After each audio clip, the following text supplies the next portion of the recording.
everybody, it's Naturalist Rachel here with my new friend Naturalist Ethan. Hi everyone, it's so nice to be joining you guys here today.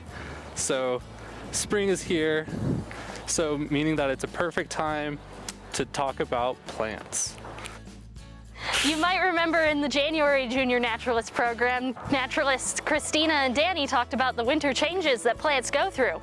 But what about the rest of the year? We're here at the Wilbur D. May Arboretum and Botanical Gardens to find out. So I know that botanical gardens are places where plants from all around the world come to be grown for display and for research, but what's an arboretum?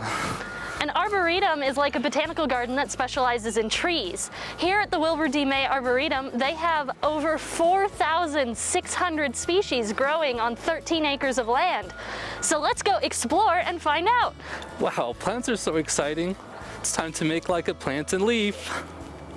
All right, before we get too far, let's have a refresher on what plants are.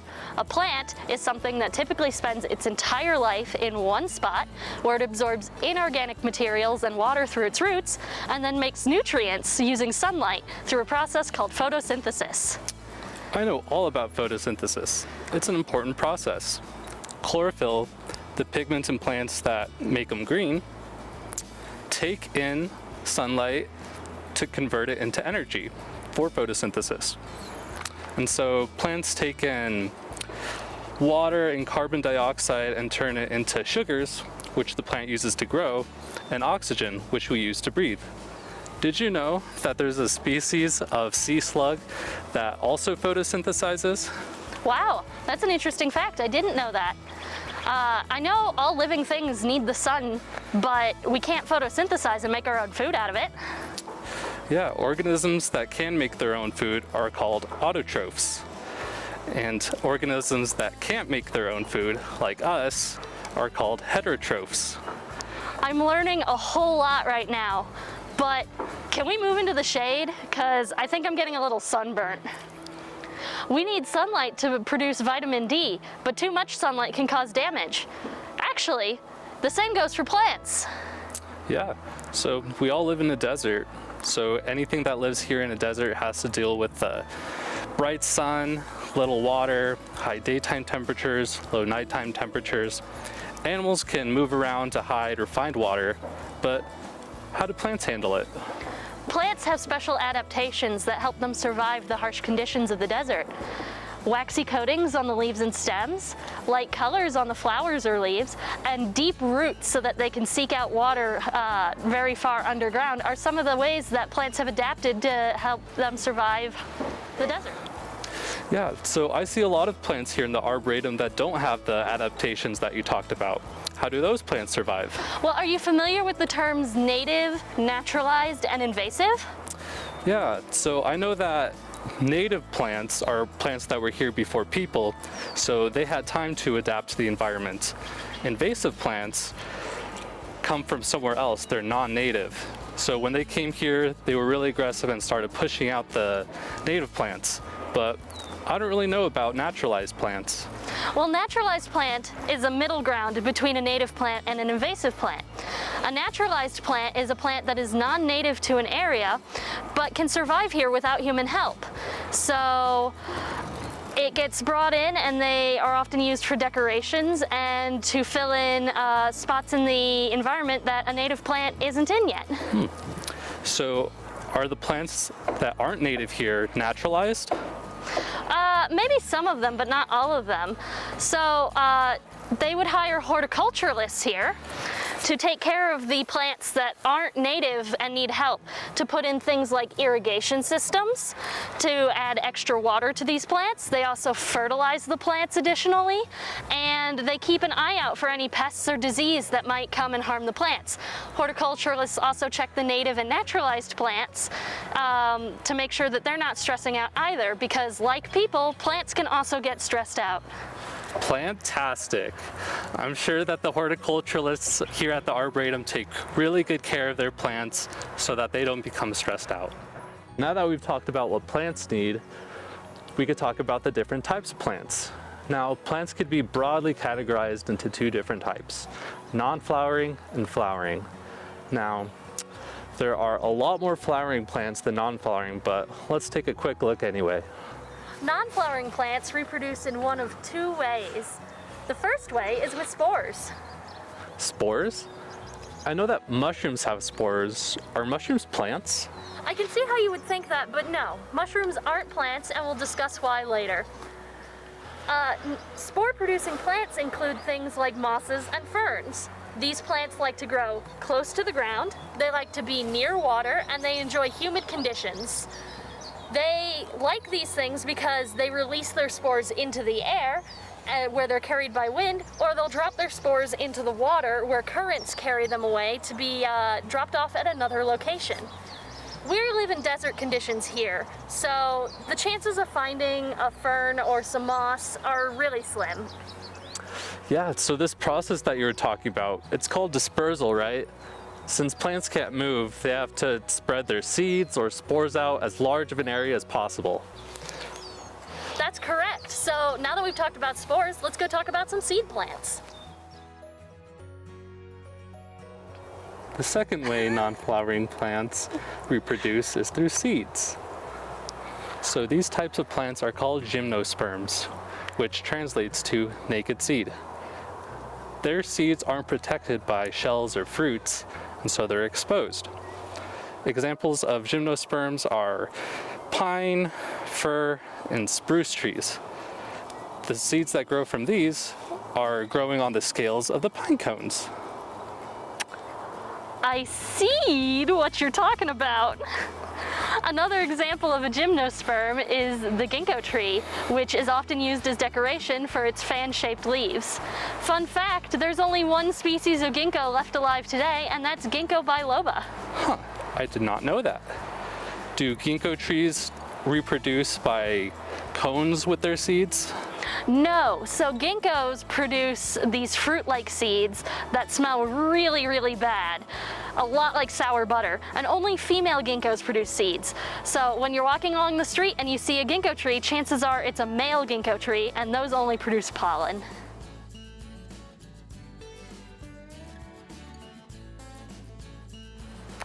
Speaking of pollen, spring is also a great season for allergies. Yeah, and judging by all these flowering trees here, I bet that there's a lot of pollen in the air today. Absolutely, and when I think of pollen, I think of pollination. Pollination is the process of pollen moving from the male part of the plant to the female part of the plant to create seeds. Gymnosperms produce cones to make pollen in the seeds, but most plants do something else. Care to guess? Flowers? Flowers! 80% of the known plants on Earth are flowering plants. That's a lot of plants. And another word for a flowering plant is called an angiosperm, which translates to vessel seed. The seeds from these plants develop inside the flower part, which is called an ovary, which protects the seed until it's ready to disperse. As we mentioned, most plants are angiosperms. And that means grasses, a lot of trees, the fruits and vegetables that we eat, all of those are flowering plants. That's right.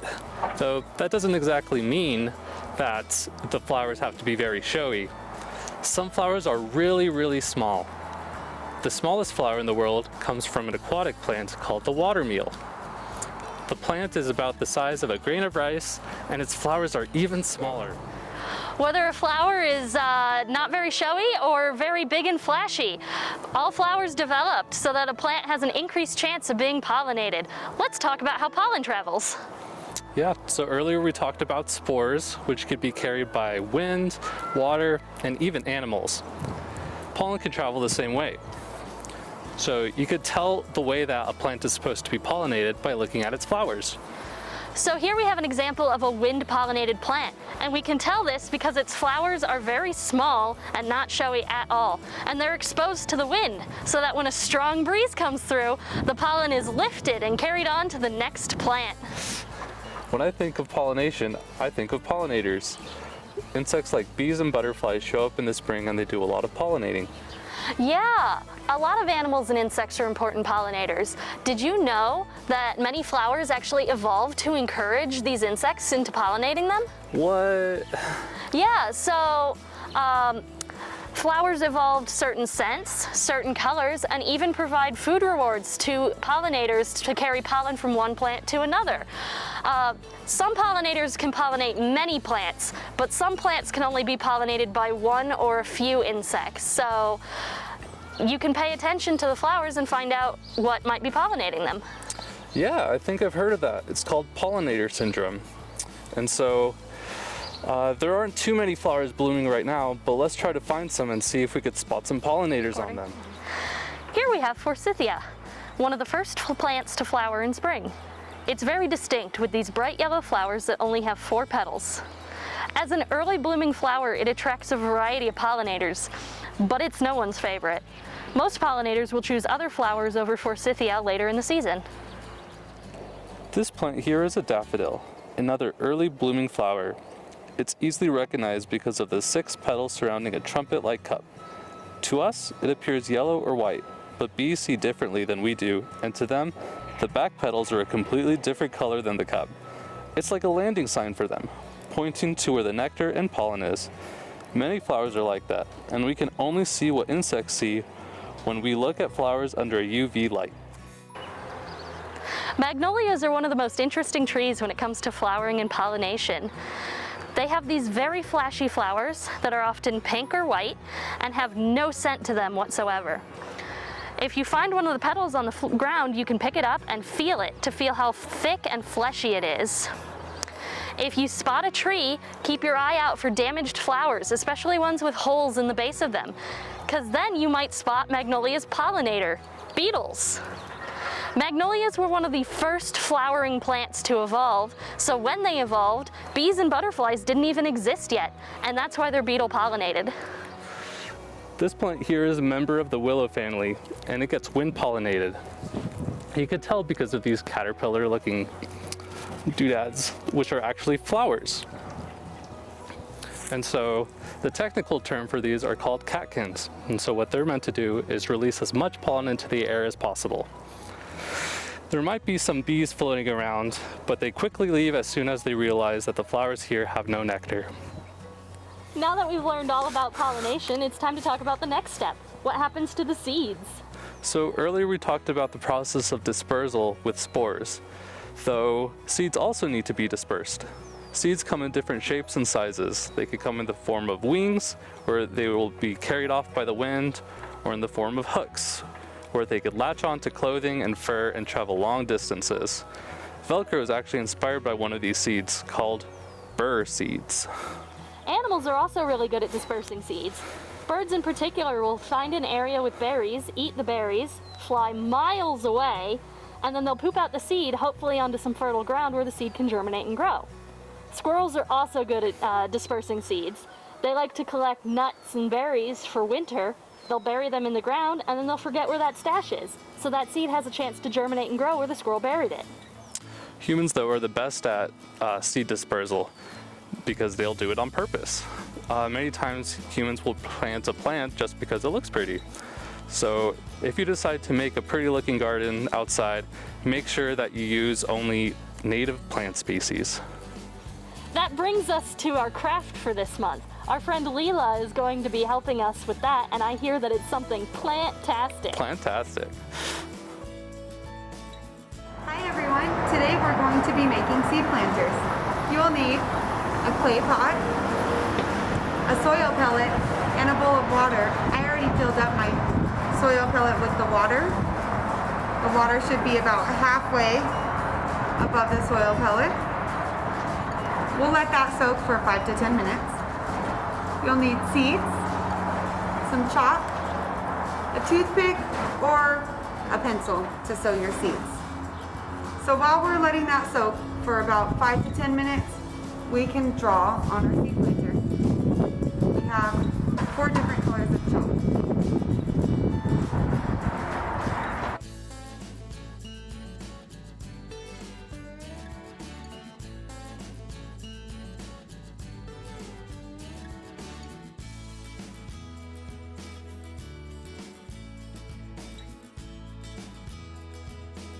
Okay, now that our peat pellet has absorbed all the water, we can plant our seeds. This is what the peat pellet used to look like, and this is what it looks like now. We'll place the pellet into our cup. We'll take our toothpick and make sure we have a little hole for the seeds. We'll plant about 3 seeds just in case one of them doesn't sprout.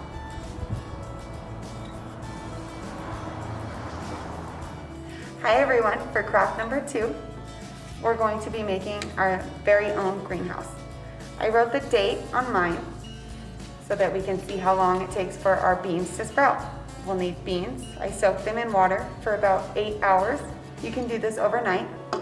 We need our cotton balls and a Ziploc baggie. Take the cotton balls and soak them into the water. Place them into our Ziploc bag. Take the beans into our Ziploc bag.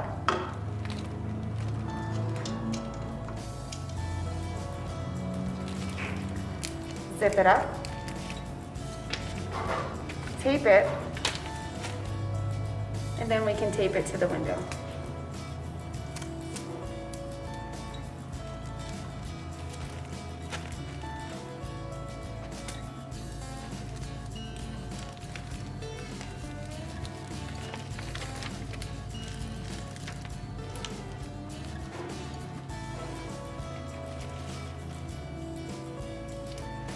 And there you have it. Before we go today, I wanted to talk about some non-plant topics. Do you remember earlier in the day when you mentioned mushrooms?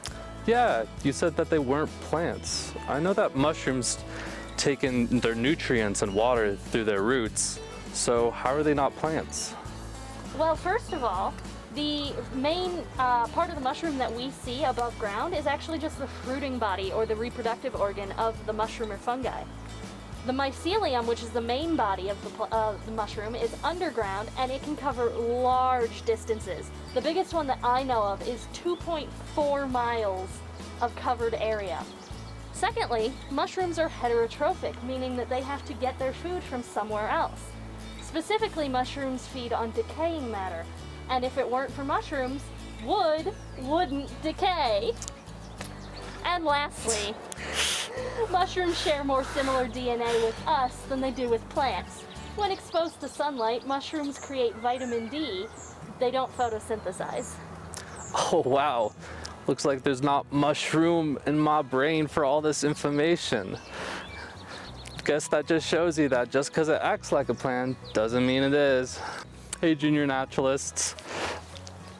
Right now I have the JNATs rock here. I'm gonna place it right here next to the only magnolia tree here in the park. Ow. Which reminds me that the word of the month is magnolia, which you could put online. This magnolia tree is close to the sundial over there for if you want to find it.